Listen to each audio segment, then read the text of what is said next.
ever since its discovery in mid-October as it passed by Earth already outbound from our solar system. The mysterious object, dubbed oumuamua Hawaiian for first messenger, has left scientists utterly perplexed. Zooming down almost perpendicularly inside Mercury's orbit at tens of thousands of kilometers per hour, too fast for our star's gravity to catch, oumuamua appeared to have been dropped in on our solar system from some great interstellar height, picking up even more speed on a slingshot-like loop around the Sun before soaring away for parts unknown. It is now already halfway to Jupiter, too far for a rendezvous mission and rapidly fading from the view of Earth's most powerful telescopes. Astronomers scrambling to glimpse the fading object have revealed additional oddities. Oumuamua was never seen to sprout a comet-like tail after getting close to the Sun, hinting it is not a relatively fresh bit of icy flotsam from the outskirts of a nearby star system. This plus its deep red coloration, which mirrors that of some cosmic ray-bombarded objects in our solar system, suggested that oumuamua could be an asteroid from another star.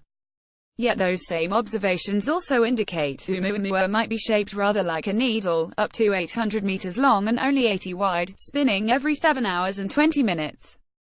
That would mean it is like no asteroid ever seen before, instead resembling the collision-minimizing form favored in many designs for notional interstellar probes.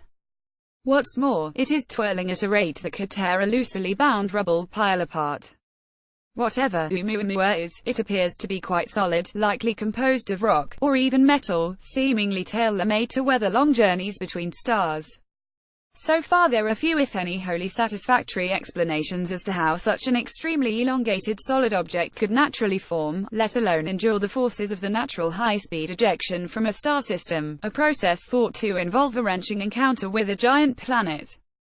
These bizarre characteristics have raised eyebrows among professional practitioners of SETI, the search for extraterrestrial intelligence, who use large radio telescopes to listen for interstellar radio transmissions from other cosmic civilizations. If oumuamua is in fact artificial, the reasoning goes, it might be transmitting or at least leaking radio waves.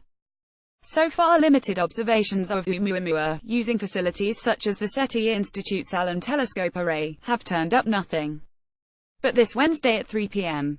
Eastern Time, the Breakthrough Listen project will aim the West Virginia-based 100-meter Green Bank telescope at oumuamua for 10 hours of observations in a wide range of radio frequencies, scanning the object across its entire rotation in search of any signals. Breakthrough Listen is part of billionaire Yuri Milner's Breakthrough Initiatives program, a collection of lavishly funded efforts aiming to uncover evidence of life elsewhere in the universe.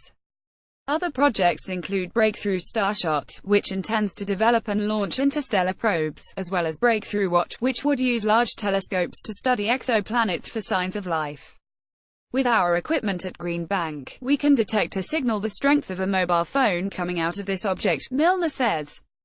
We don't want to be sensational in any way, and we are very realistic about the chances this is artificial, but because this is a unique situation we think mankind can afford 10 hours of observing time using the best equipment on the planet to check a low-probability hypothesis. Besides being simply a search for signs of aliens, Breakthrough Listen's efforts could also narrow down the possibilities for oumuamua's composition by looking for signs of water vapor sublimating from any sun-warmed ice lurking beneath the object's red, desiccated surface. Avi Loeb, an astrophysicist and breakthrough advisor at Harvard University who helped persuade Milner to pursue the observations, is similarly pessimistic about prospects for uncovering aliens. There are, he says, arguments against its artificial origins. For one thing, its estimated spin rate seems too low to create useful amounts of artificial gravity for anything on board. Furthermore, oumuamua shows no sign of moving due to rocketry or other technology, instead following an orbit shaped by the gravitational force of the Sun.